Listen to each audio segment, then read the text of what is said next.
জয়গুরু, জয়গুরু, জয় মা।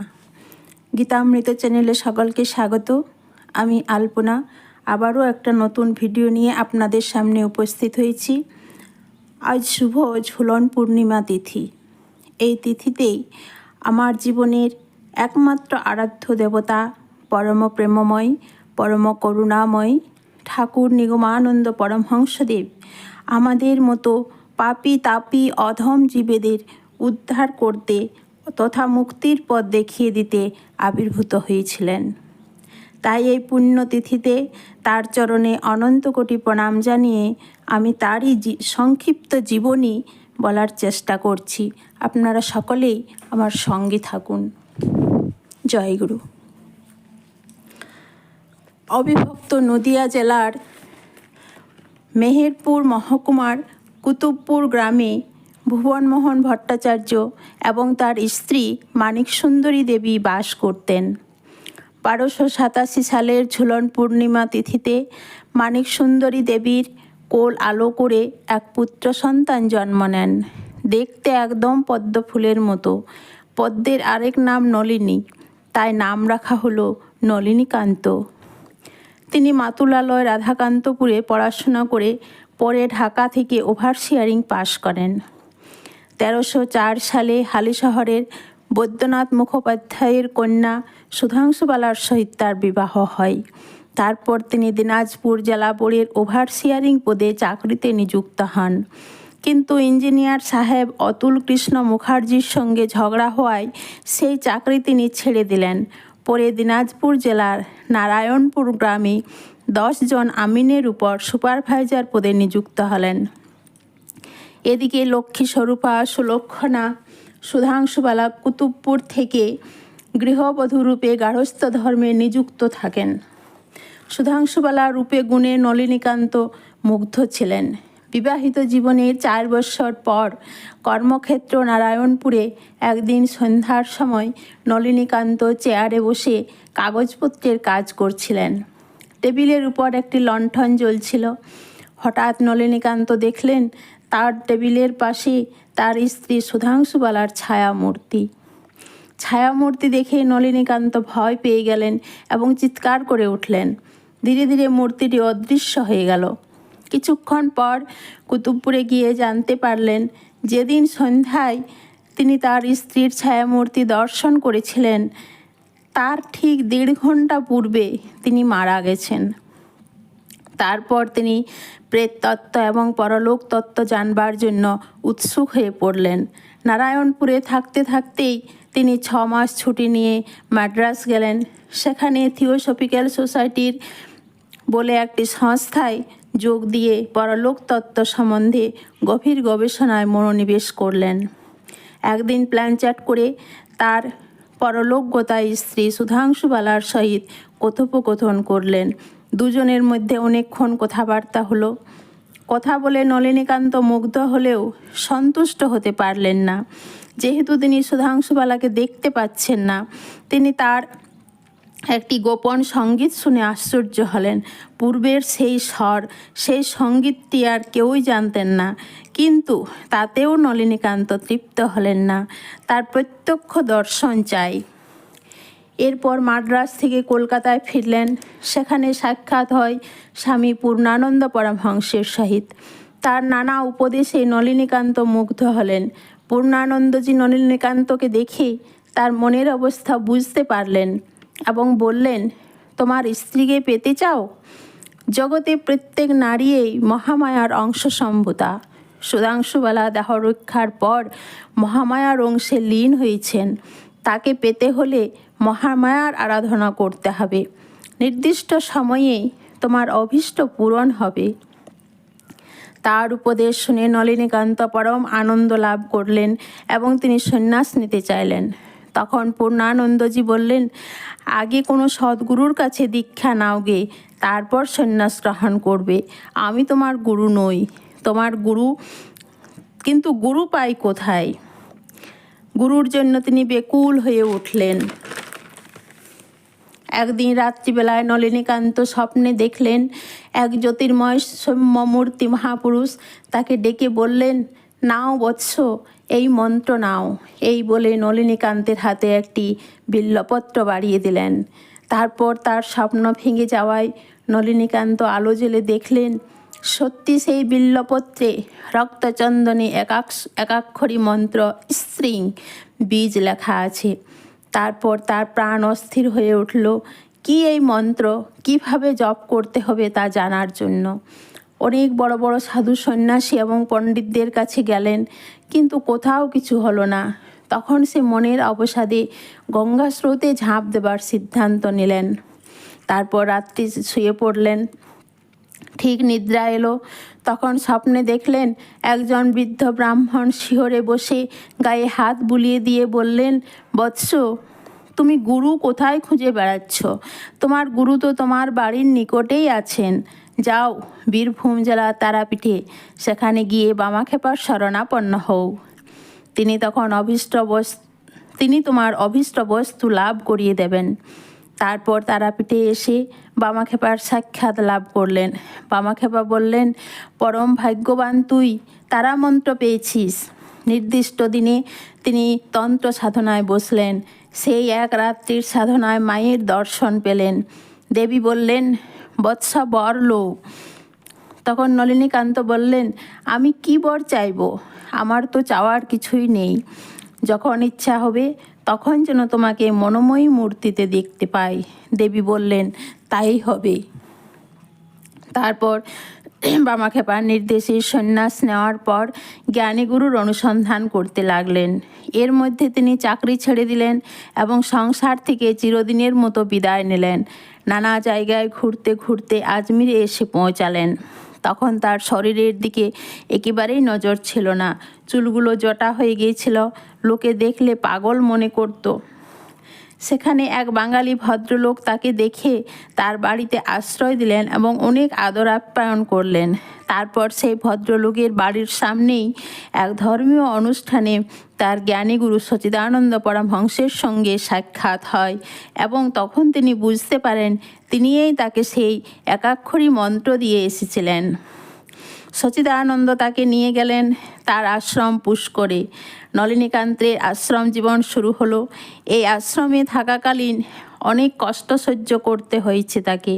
ঘোড়ার ঘাস কাটা থেকে শুরু করে ধুনির লাকড়ি কাটা, কাঠ ফাড়া, রুটি করা, ভিক্ষা করা, মায়ের পূজা করা পর্যন্ত কোনো কিছুই বাদ যায়নি। এর মধ্যে কোনো কাজে ভুল হলে অনেক নির্যাতনও সহ্য করতে হতো। তার সহ্য শক্তি এবং গুরু সেবায় সন্তুষ্ট হয়ে ঠাকুর তাকে সন্ন্যাস দিলেন। নলিনীকান্ত থেকে হয়ে গেলেন স্বামী নিগমানন্দ সরস্বতী। তারপর গুরুর নির্দেশে গুরুর সাথে সাথে অনেক তীর্থ ভ্রমণ করেছেন, অনেক শাস্ত্রাদি এবং বেদান্তের জ্ঞান লাভ করলেন। তারপর একদিন সচিদানন্দ নিগমানন্দকে ডেকে বললেন, আমার কাছে যা হবার তা তোর হয়ে গেছে। তোকে এখন যোগসিদ্ধ গুরুর নিকট যেতে হবে, তবে গিয়ে তোর সাধনা পূর্ণ হবে। তুই একবার যোগের পথ দিয়ে ঘুরে আয়, তোর সব খুলে যাবে। এরপর তিনি সচিদানন্দের নির্দেশে যোগী গুরুর অনুসন্ধান করতে লাগলেন। কত পাহাড় পর্বত বন জঙ্গল গুরুর অন্বেষণ করতে লাগলেন। কত দিন কত রাত্রি অনাহারে অনিদ্রায় কেটে গেল। এই সময় বহু হিংস্র জন্তুর কবলেও তাকে পড়তে হয়েছিল। এইভাবে ঘুরতে ঘুরতে একদিন এক সুন্দরী ডেকে বলল, তুমি যে ক্ষুধা তৃষ্ণায় অনেক কাতর হয়েছ, 8 মাইল যাও, সেখানে একটা কুটির দেখতে পাবে। সেই কুঠিরে তোমার খাবার বন্দোবস্ত আছে, রাত্রিটা সেখানেই কাটিও।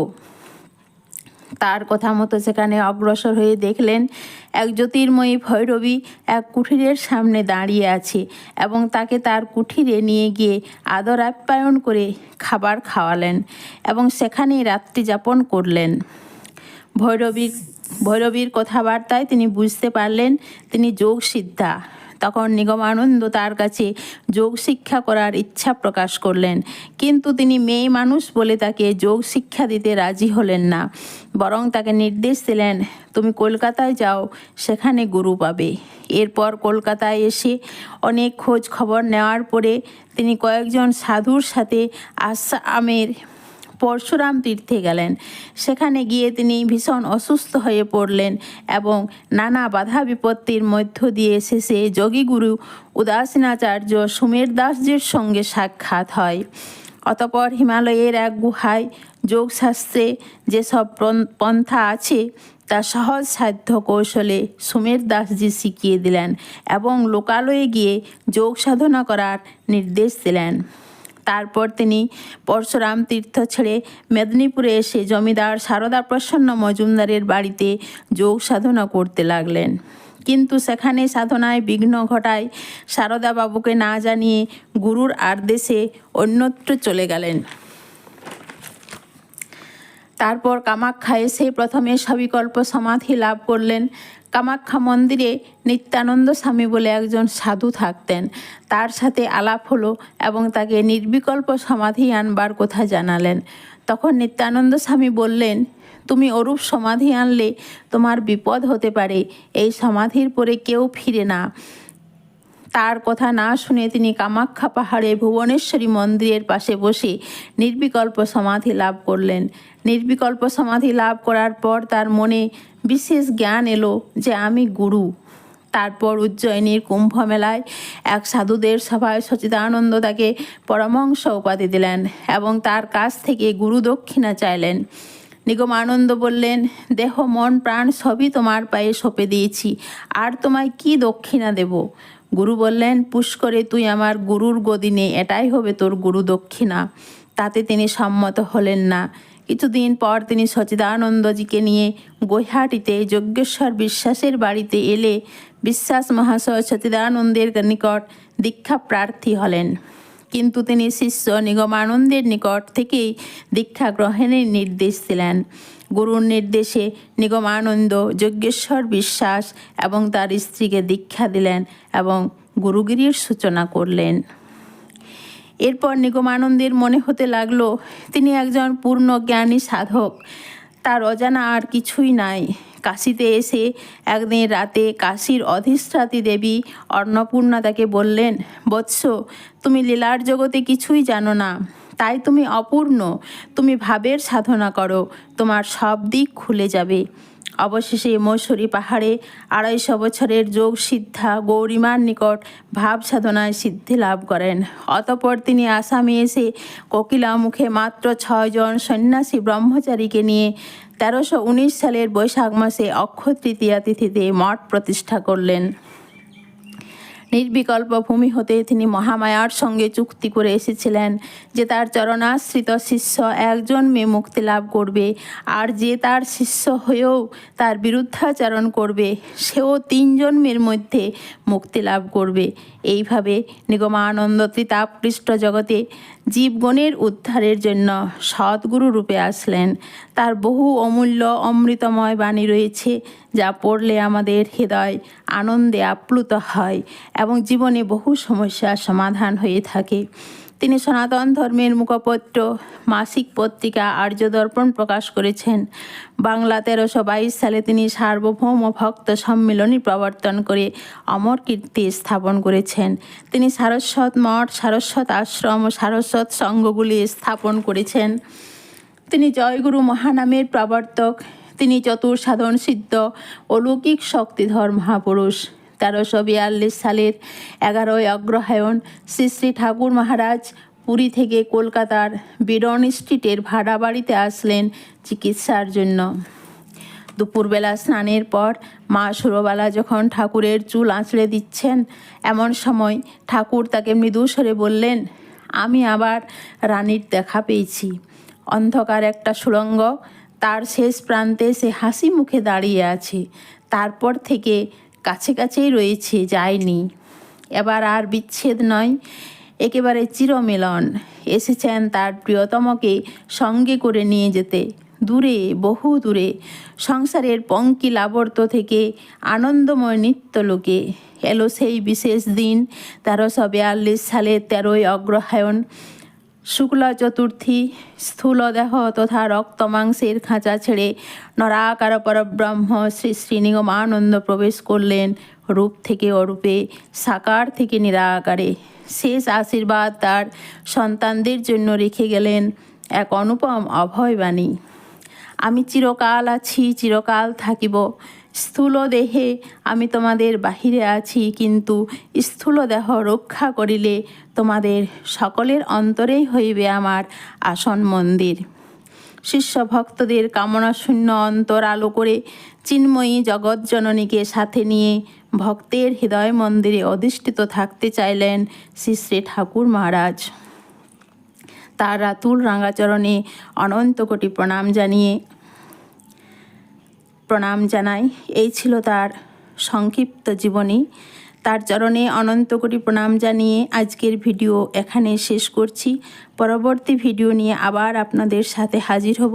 ততদিনে আপনারা সকলে ভালো থাকবেন, সুস্থ থাকবেন, আনন্দে থাকবেন। জয় গুরু, জয় গুরু, জয় মা।